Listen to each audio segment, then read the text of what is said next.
There's a new day dawning, the time is at hand, where the glory of the Lord will be revealed to every man. Open the door, open the door, open the door, and let the King of Glory in. Open the door, open the door, open the door, and let the King of Glory in. All right. Open up the doors begins right now. So fling wide, you heavenly gates, and prepare the way of the risen Lord. The Apostle John was on the island of Patmos. He was in prison for the testimony of Jesus Christ. And he heard a sound behind him. He turned around. He said, I heard a voice, which was like a trumpet speaking with me, saying, come up here and I will show you the things which must take place. That's what we need, my friends. To give the heavenly perspective of the things that are going on in the world around us. The things that the Word of God foretold us would come to pass. Those things which must take place. Those things which are taking place even now. And a lot of things are taking place even now. It's amazing what's going on out there. But that is what this show is all about. Discussing the issues of the day. Discerning the times in which we live from a biblical perspective and worldview. Good afternoon, everybody. Thanks for tuning in to Open Up the Doors. It's a fusion of heart, mind, and soul.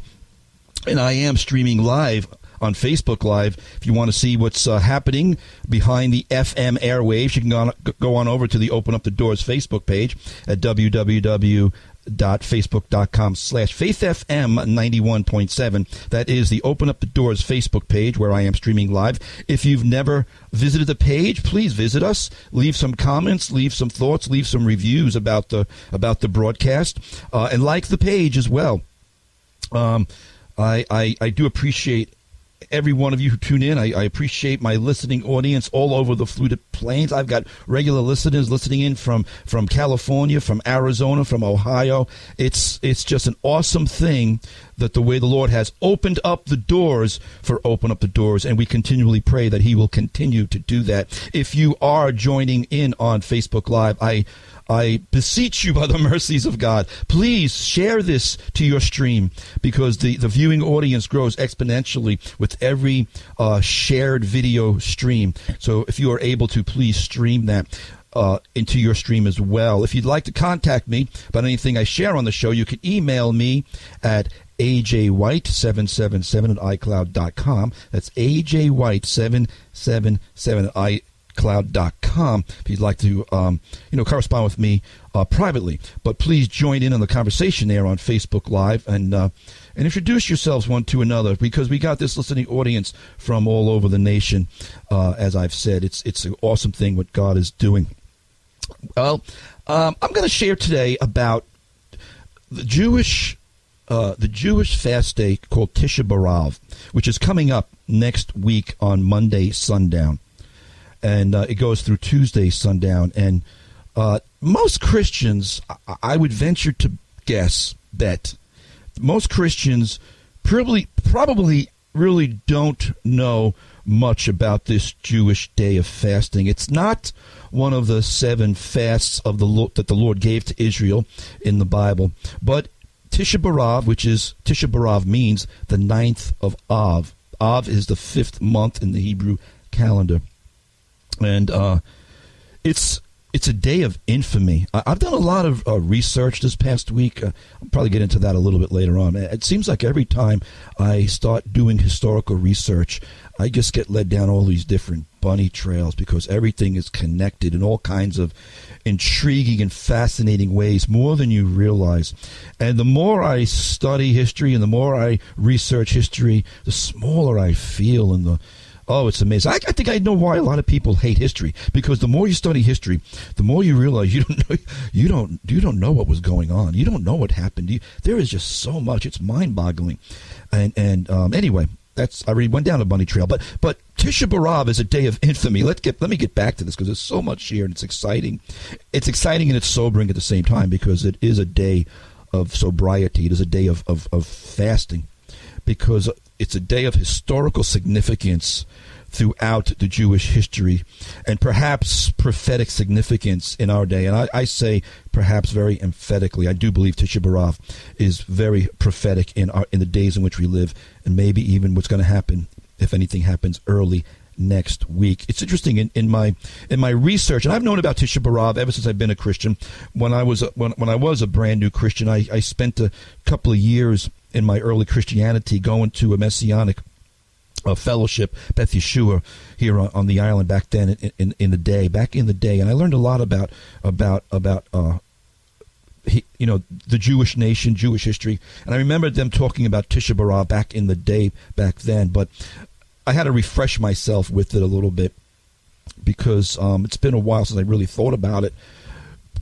So I went to Wikipedia. I know a lot of people will probably laugh about Wikipedia. Wikipedia is actually very good, but it was interesting the way Wikipedia began its article on Tish'a B'Av.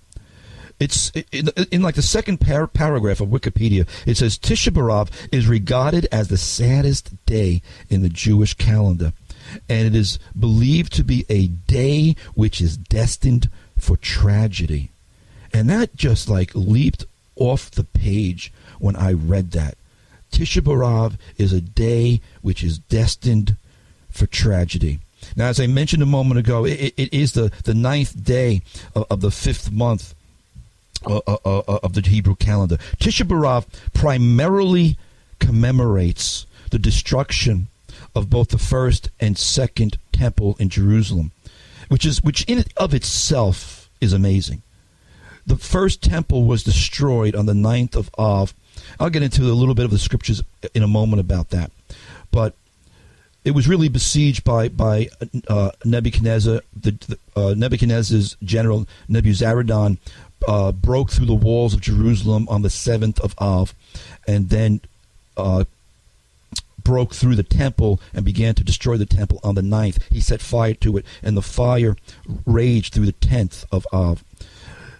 But the amazing thing is that 655 years later, on the same exact Hebrew date, the 9th of Av, Titus, the Roman general, leveled the temple in Jerusalem.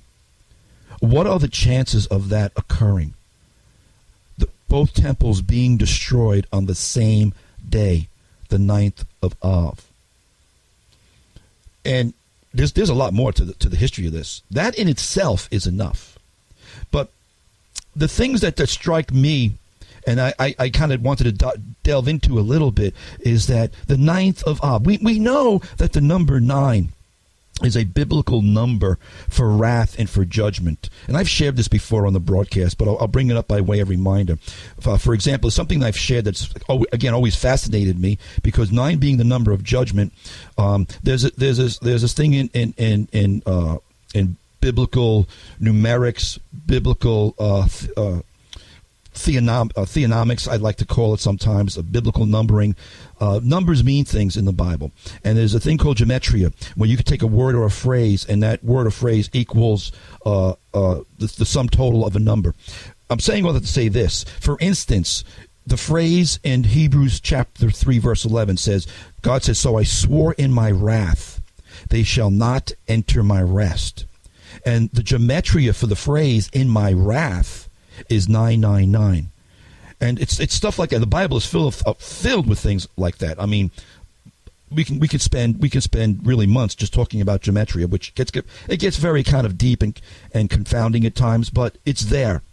So I'm just bringing this up because the number 9 is that number for judgment, and obviously the destruction of the temple both times was God keeping his promise to Israel about judging them and scattering them from the land when they would not walk in his ways. Now, I want to give you a little bit of the biblical time frame of this. And we read about the destruction of Solomon's temple in 2 places in the Bible, in 2 Kings 25:8 and Jeremiah 53. In 2 Kings, it says, and now in the 5th month, which is Av, on the 7th day of the month, which was in the 19th year of King Nebuchadnezzar, king of Babylon, Nebuzaradan, the captain of the guard, a servant of the king of Babylon, came to Jerusalem and he burned the house of the Lord. So the writer of Kings is really kind of giving a synopsis of what happened. He's not giving a blow-by-blow down to every second and minute. He gives a general overview. Nebuzaradan comes in on the 7th, and he burns the house of the Lord. But we know from history that actually happened on the 9th. And it says in Jeremiah 53:12, now in the 5th month, again, on the 10th day of the month, which was in the 19th year of King Nebuchadnezzar, king of Babylon, Nebuzaradan, the captain of God, who served the king of Babylon, burned the house of the Lord and the king's house. So sometimes people like to say, well, how come King says on the 7th day and Jeremiah says on the 10th day? Because it was a matter of again, it was a synopsis. The walls of Jerusalem were breached on the 7th. On the 9th, Nebuzaradan goes in to destroy the temple, and it burned through the 10th. And I'm bringing this up because it is important, because this is the time frame window, and according to the Babylonian Talmud and other historical sources from the Babylonians, the actual destruction of the temple began on Tish'a B'Av, the 9th of Av, and it burned through the 10th. And it commemorates primarily those events. But take a stroll with me, if you will. And that's what we're going to do in the show. We're going to take a stroll through the corridors of history. Because not only did Titus destroy the temple on Tish'a B'Av 655 years after Nebuchadnezzar did. In 135 AD, the Roman Emperor Hadrian plowed Jerusalem, the entire city, on Tish'a B'Av. In fact, the Roman Emperor Hadrian was the fulfillment of Micah 3:12. Micah, you know that prophet Micah? He had prophesied in his prophecy in Micah 3:12. It says, "Therefore, because of you," and it's going back to the apostasy of Zion. "Therefore, because of you," Micah prophesied, "Zion shall be plowed like a field. Jerusalem shall become heaps of ruins, and the mountain of the temple like the bare hills of the forest." That was literally fulfilled in 135 AD when the Romans crushed the Bar Kokhba revolt. Bar Kokhba was a false messiah who was kind of propped up and promulgated and proclaimed to be the Messiah by a very, very famous rabbi of the time, Rabbi Akiva. And Bar Kokhba was leading this rebellion against the Romans. But that war lasted about 2 years, and 580,000 Jews were killed in the Bar Kokhba rebellion. But his city, his home city of Batar, was leveled and destroyed on August 4th, 135 AD. And yet, yes, you got it right. That was Tish'a B'Av. The Romans under Hadrian crushed this Jewish rebellion for independence. And in retaliation for that war, not only on Tish'a B'Av, but that opened the floodgates for the Roman wrath, because subsequently to them leveling Bar Kokhba's hometown, the Romans in anger completely destroyed Jerusalem. And here is where Micah's prophecy came to total fulfillment. The Romans took plows through the city. They literally plowed Jerusalem like a farmer would plow a field. They completely leveled Jerusalem, and the surviving Jews were expelled and were banned from ever returning to Jerusalem. Hadrian ordered the city to be plowed over, and then they rebuilt it as a Roman city. Hadrian, the Roman emperor, rebuilt Jerusalem, but he didn't name it Jerusalem. It was then named Aelia Capitolina. Aelia Capitolina. Jerusalem was renamed by Hadrian. And Hadrian, what he did where the temple was, he built a temple to Jupiter, his god. And he set up a statue of himself. It's amazing what Hadrian did, because what Hadrian did was pretty much the same exact thing that Antiochus Epiphanes had done roughly 600 years before him. Amazing. And the Jews were forbidden to ever return to the city. But check this out. Any Jew caught returning to the city after the Romans rebuilt it and named it Aelia Capitolina, they would be caught, they would be tried, and they would be crucified.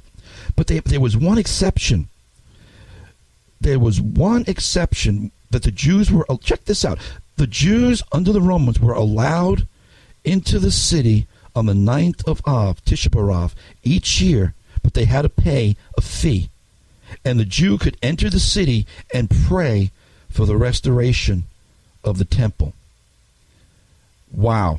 And not only that, that has stayed with the Jews to this day. Well, now they don't have to pay anymore. That part's gone. But you see, on the Sabbath before Tish'a B'Av, which would be this coming Saturday, if you happen to be listening to the show on Saturday, that would be today, the Orthodox Jews will walk around, they will march around the old city praying for the restoration of the temple. That began way back in 135 CE, when AD, I should say. CE is what the Jews call the Common Era. For us, it's AD, obviously the year of our Lord. But the history is amazing. You know, did you ever wonder, I have, but sometimes I've often wondered why, when they do these excavations in Jerusalem and they dig down like 10, 20, 30 feet and they unearth the ancient city of Jerusalem. And I've often wondered, until I did my research, why was that? Why is there excavation going on under the modern day Jerusalem where they can dig up artifacts from ancient Jerusalem? Because the old city was leveled and the Romans built a new city completely on top of it, which now kind of really it opens up my understanding of the excavations that the Israelis do under the old city, under Jerusalem. It makes sense to me why they do that now, and I really never made that connection until I realized that the Romans had completely leveled Jerusalem. I mean, completely. They plowed it like a field, fulfilling Micah's prophecy. But there's more, folks. The saga of Tish'a B'Av continues. Because on July 18th in the year 1290, the Jews were expelled from England. Yes, July 18th of that year was Tish'a B'Av, the 9th of Av. The Jews were expelled from France on July 22nd in the year 1306. July 22nd that year was actually the 10th of Av. But again, Tish'a B'Av can go from technically the 9th to the 10th. By the way, if Tish'a B'Av, as a side note, if Tish'a B'Av, if the 9th of Av actually lands on a Sabbath, on a Saturday, it's not celebrated until the 10th because the Sabbath is supposed to be a time of joy and rest, not a day of mourning and fasting. So if the 9th of Av literally lands on a Sabbath, they will celebrate it on the 10th. So the Jews were expelled from France on July 22nd. That was the 10th of Av, still considered Tish'a B'Av. The Jews were expelled. This one got me thinking. And I did some homework on this, and I found something out I didn't know. But the Jews were expelled from Spain on July 31st, 1492.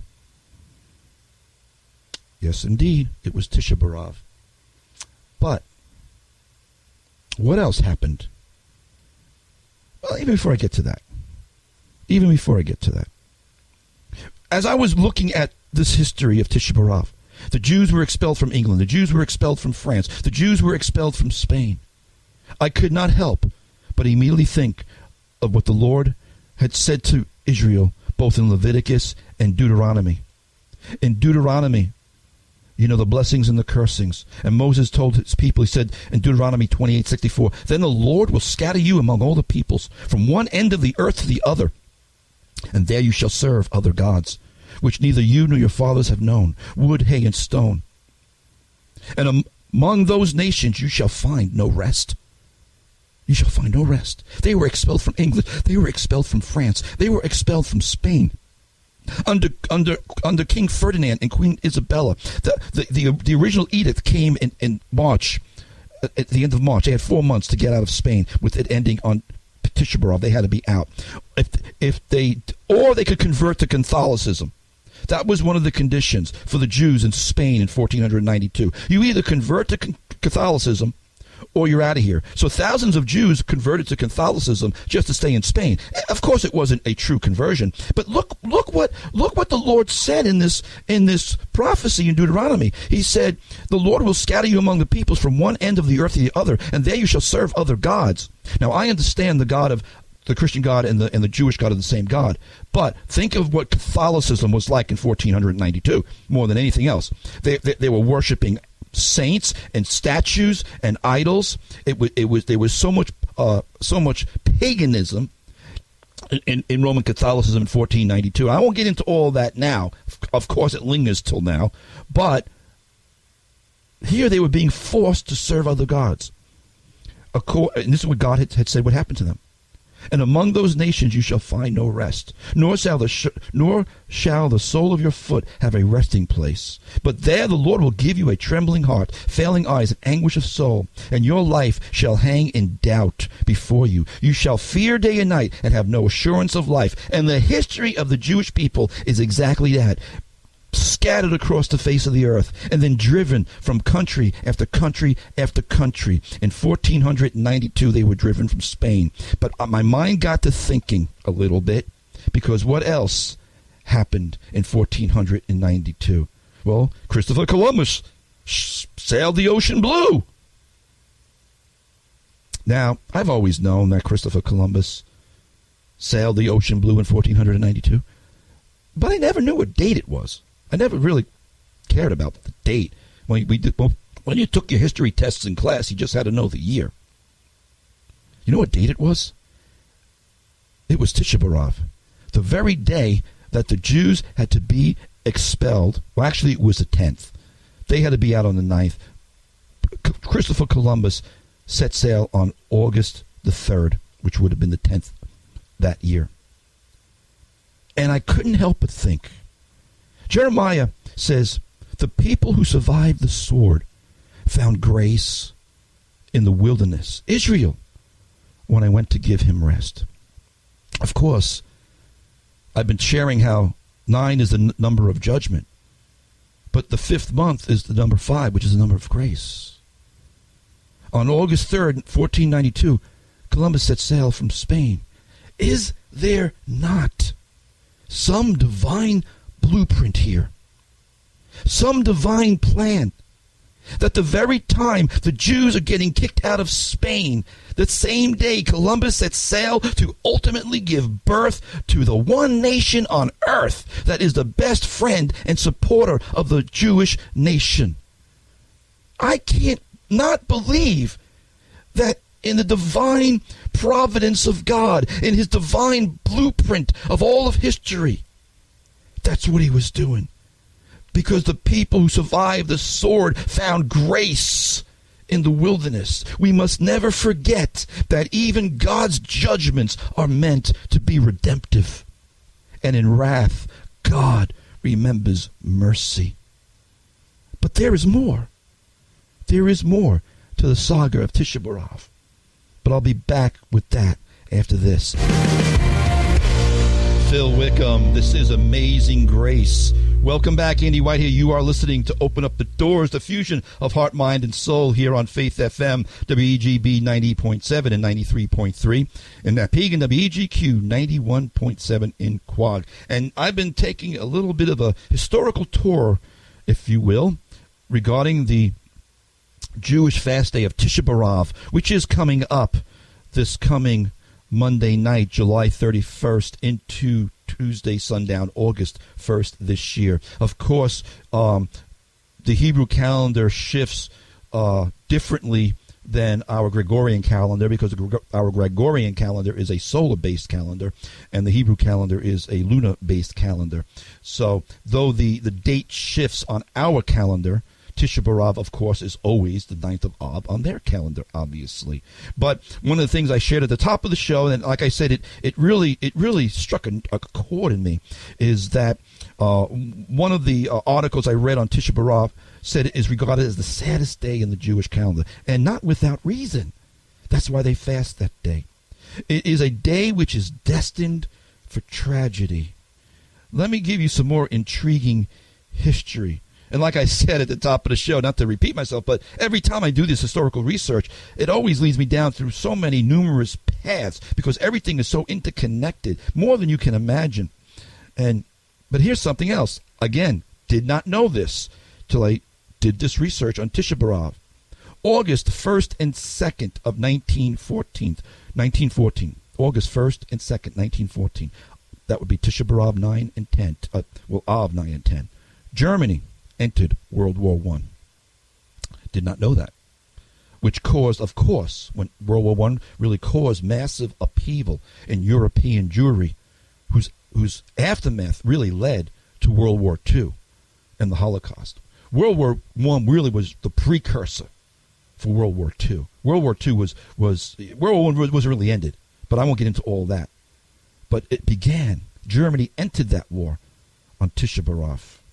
On August 2nd of 1941, yes, my friends, Tish'a B'Av, SS commander, Gestapo commander, Heinrich Himmler,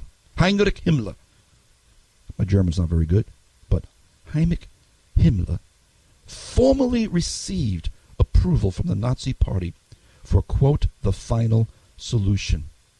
Yes, the orders for the final solution came August 2nd, 1941, Tish'a B'Av. And as a result, the Holocaust officially began. This is mind-blowing.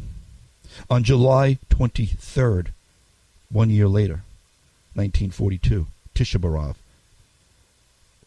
a mass deportation, well, really the beginning of a mass deportation of Jews from the Warsaw Ghetto to Treblinka began on July 23rd.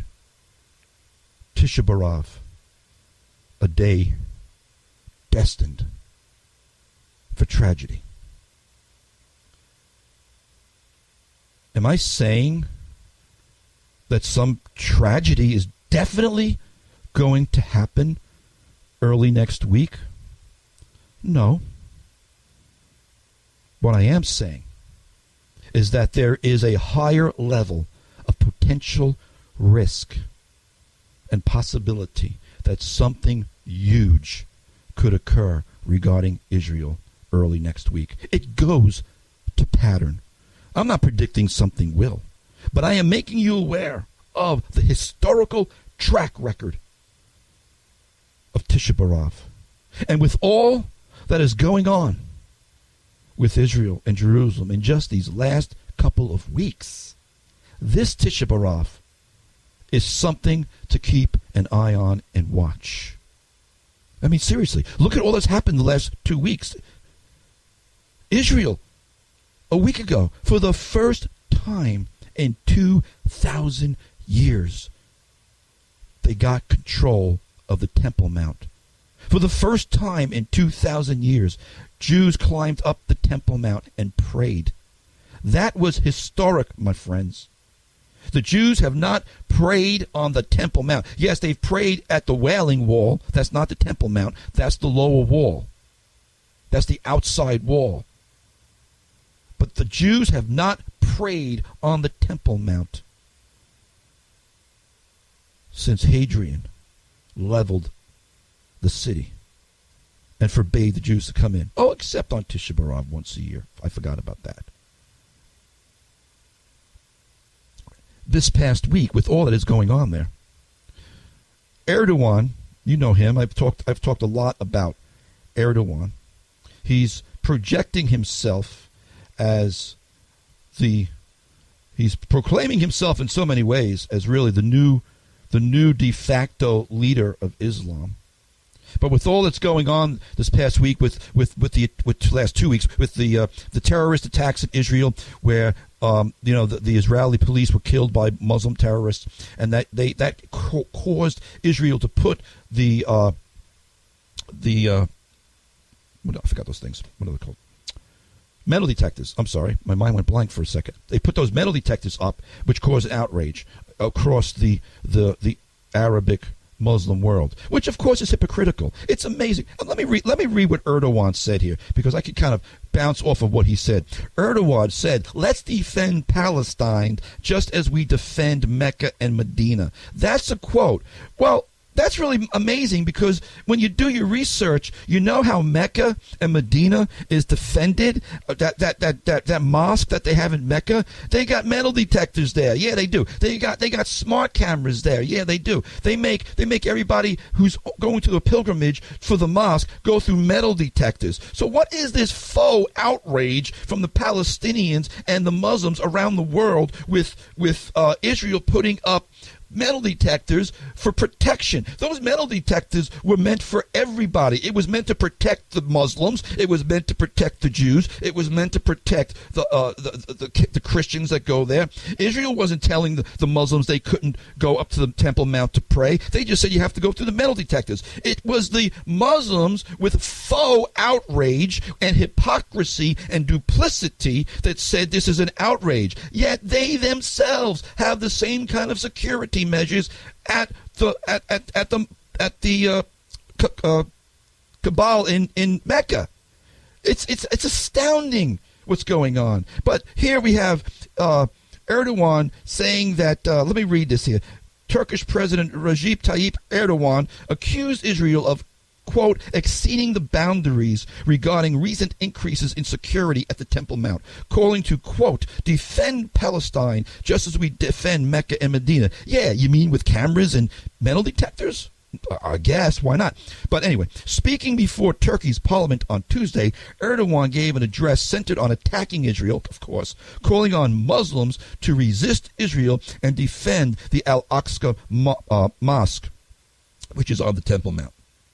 Erdogan called on Muslims to make a pilgrimage, a hijrah, to Palestine, calling on Muslims to defend Al-Aqsa just as we defend Mecca. I've said that already. He stated, I call on all Muslims around the world to go on a hijrah to Al-Aqsa, to Palestine, if they are able, or find a way and help our brothers over there if they are unable to travel. The more we defend Al-Aqsa, the fiercer the resistance will be. If Israeli soldiers are dirtying the Al-Aqsa with their boots, the reason is we fail to defend it decently. Let's defend Palestine just as we defend Mecca and Medina. And Erdogan has been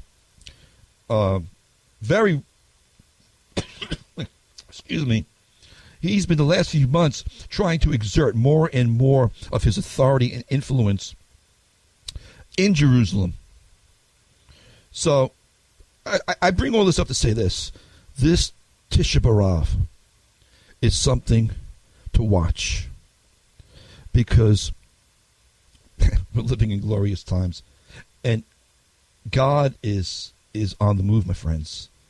Like I said earlier in the show, the Sabbath before Tish'a B'Av is actually called Shabbat Hazan, and it's where the Orthodox will circle the walls of the old city to remind themselves of their tragic history, and they will be looking forward to the ultimate rebuilding of the temple, just like the Emperor Hadrian used to let the Jews come in on Tish'a B'Av to pray for the rebuilding of the temple. But he was doing that in mocking. They were mocking the Jews. But the rebuilding of the temple, oh my God, that is another huge, huge subject that I've been thinking about the last few days with all that's going on. But I'll have to save that for another day.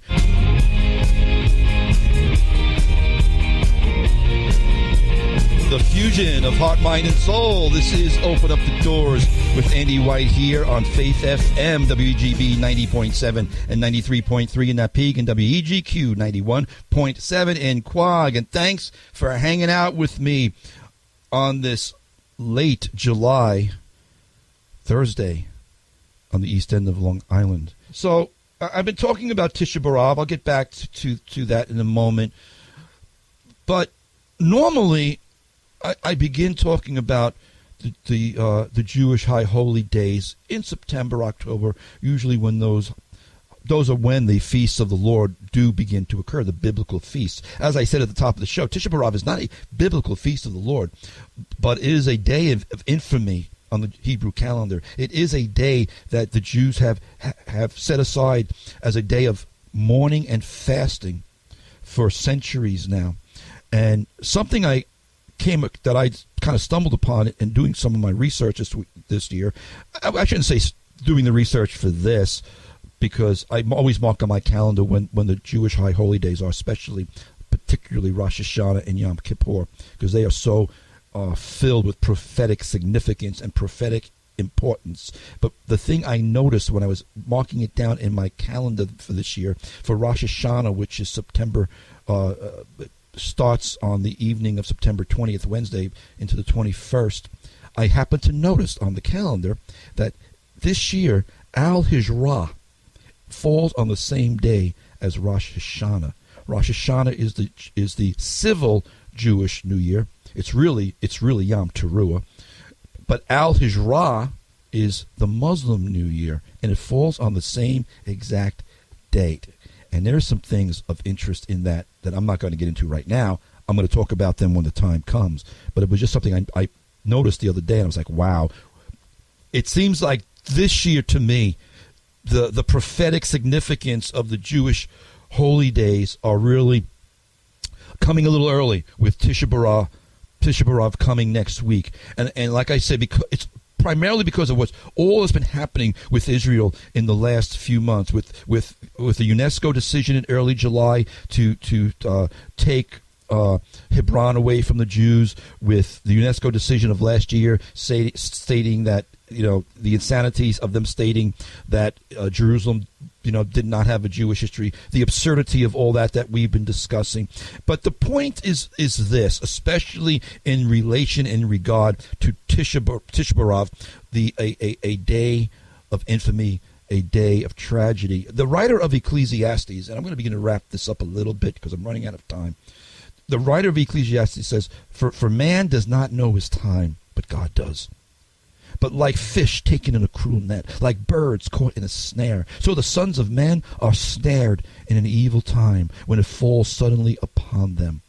And about a year ago, I shared a broadcast called "Are You Ready for a Suddenly?" I talked about being prepared for the evil day, and the point of that, and even me bringing it up again right now, is because that is what these shows are about: to prepare God's people to be the Omega generation that I believe that we are called to be. I believe that I'm living in the Omega generation. I believe that Jesus is coming back. I believe that we are living in prophetic time.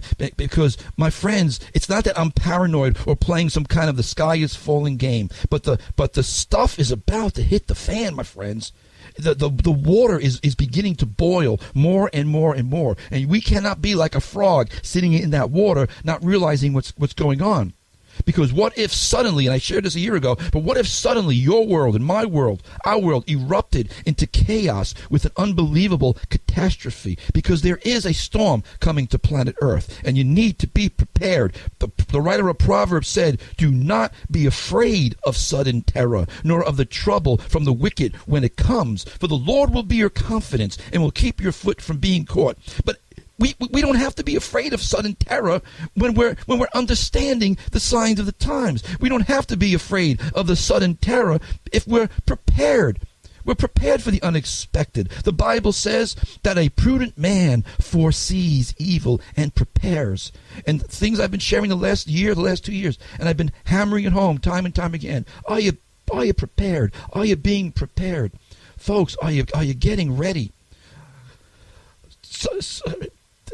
A few weeks back, something caught my eyes a few weeks back. I don't know if I have time to get into this. I might have to get into this next week. But I read something that caught my eye last week, 2 weeks ago. It said that 71% of Americans have less than $1,000 in their savings account. And even that's 71% have less than $1,000 in their savings account. Where am I going with that? We need to be ready with food, with water, and with cash on hand. Something happened last week that really got hardly any kind of play. But Chase Bank went down for a whole day. I know I saw it reported like in one news report. But if you're a Chase customer, you knew this. Nobody for an entire day could access their accounts. And the bank the computers, they're not saying what happened. That's the scary part. They're not saying what happened. But they just went down. I think they were cyber attacked, and they're not telling anybody. I'm not going to be able to get into that right now because I'm running out of time. I have a whole bunch of stuff here. But, because there's a tune I want to play called Glorious. And we're living in glorious times. And all I'm saying, people, is be prepared. More than anything else, be prepared spiritually. Food, water, stash of cash is important, but be prepared spiritually. We're living in glorious times. It's going to be a glorious time when we see Jesus face to face. He's coming back, my friends. I'm living in a state of expectancy. I'm living in a state of anticipation. I'm looking for the glorious appearing of my Lord Jesus Christ. Because why, friends? Hallelujah. Jesus is coming back, and it's going to be glorious. Katie Torwald's Glorious with Jesus Culture. It's going to be glorious, my friends, when Jesus comes back. Yes, when we look upon his face, the one who saved us by his grace. Oh, what a day that will be.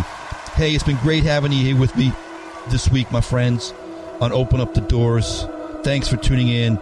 I got to go. I got to run. Time's running out on me. I'm watching the clock run down. There is my other tune telling me I got to go. It's been great having you with me, folks. Keep it right here on Faith FM. There's plenty more. There is a lot more great programming coming up on Faith FM. So keep it right here. And thanks for tuning in.